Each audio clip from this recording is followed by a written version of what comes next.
জীবনে যত বড়ই কষ্ট আসুক, পড়াশোনা যে মানুষকে এগিয়ে যেতে শক্তি দেয় তারই প্রমাণ দিল মধুমিতা কর। বাবার মৃত্যুর গভীর শোক নিয়েই মাধ্যমিক পরীক্ষা দিয়েছে মধুমিতা। পশ্চিম মেদিনীপুরের সবং ব্লকের সারদা হাই স্কুলের ছাত্রী মধুমিতার বাবা দীর্ঘদিন অসুস্থ ছিলেন। পরীক্ষার ঠিক আগের রাতে তাঁর মৃত্যু হয়। সংসারে চরম অভাব, চোখে জল, সব কিছুর মধ্যেও বাবার স্বপ্ন ভেঙে যেতে দেয়নি মধুমিতা। পরীক্ষার দিন পৌঁছে গিয়েছে পরীক্ষা দিতে। মেয়েটির এই সাহস ও মনোবল দেখে পাশে দাঁড়ানোর আশ্বাস দিয়েছেন 10 গ্রাম হাই স্কুলের প্রধান শিক্ষক যুগল প্রধান। তিনি জানিয়েছে, মধুমিতা চাইলে পড়াশোনা ও থাকা খাওয়ার দায়িত্ব নেবে বিদ্যালয়। মধুমিতার এই লড়াই শেখায় পড়াশোনা মানুষকে ভেঙে পড়তে দেয় না, কষ্টের মধ্যেও শিক্ষাই হতে পারে নতুন জীবনের পথ। ঘটনা ঘটেছিল পরীক্ষার দিন আসার সময়। বাবার ভোরে মৃত্যু হয়েছিল। তারপরে কি ভাবলে পরীক্ষা দেওয়া যাবে? তারপরে দাদাবু দিদিমানে সবাই বললো, পাড়ার লোকও বললো যে তুই পরীক্ষাটা দিতে যা, বাবা তো চলে গেছে, তো নিজের পায়ে নিজেকে তো দাঁড়াতে হবে না, তুই যা। বলতো না, আসলাম। বাড়িতে কে কে রয়েছে? আর শুধু মা আর আমি। আর কেউ নেই? না। কিভাবে পড়েছো? পড়াশোনা কিভাবে হয়েছে তোমার? টিউশন কি ছিল? টিউশন আছে, একজন স্কুলে ছিল আর ছিল না। স্কুলে যা হতো তাই? হ্যাঁ।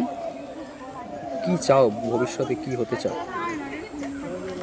নিজের পায়ে দাঁড়াতে চাই। বাবা কি স্বপ্ন দেখতো তোমাকে নিয়ে? বাবাও এটা বলে গেছে যে নিজের রাস্তা নিজে দেয় নিজে। কতদিন ধরে বাবা অসুস্থ? 2-3 বছর আগে না। মানে এই টিউশন নিতে পারোনি কেন, কি কারণ?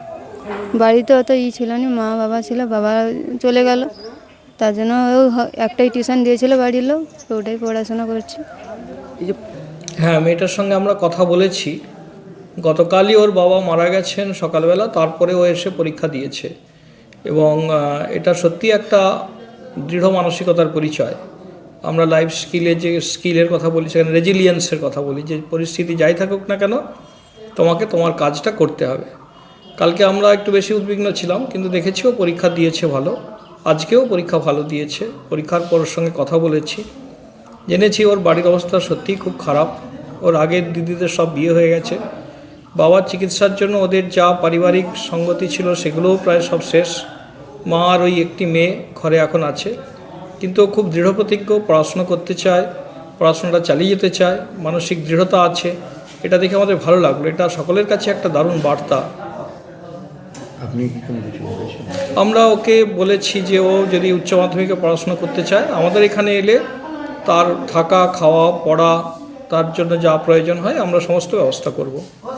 আমরা ওর কাছে আছি, বার্তা আমরা ওকে দিয়েছি। আমার নাম যুগল প্রধান।